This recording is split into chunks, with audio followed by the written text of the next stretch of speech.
আজ বানিয়েছি আর কি গলদা চিংড়ির মালাইকারি। তো গলদা চিংড়ির মালাইকারি আশা করি বলতে হবে না।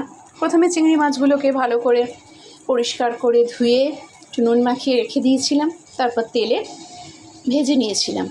ওদিকে পেঁয়াজ বাটা, টমেটো বাটা আর একটু আদা বাটা আর কাঁচা লঙ্কা এগুলোকে একসঙ্গে বেটে নিয়ে তেলে দিয়ে বেশ ভালো করে নেড়েচেড়ে নিয়েছি। এবার মালাইকারিতে জানো সাধারণত আমরা নারকেলের দুধ দিয়ে থাকি বা নারকেল বাটা দিয়ে থাকি।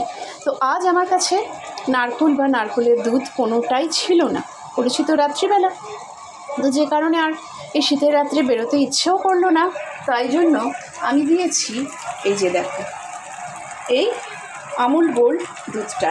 এটা দিয়ে আমি আগেও একদিন করেছিলাম, ভীষণ ভালো টেস্ট হয়েছিল।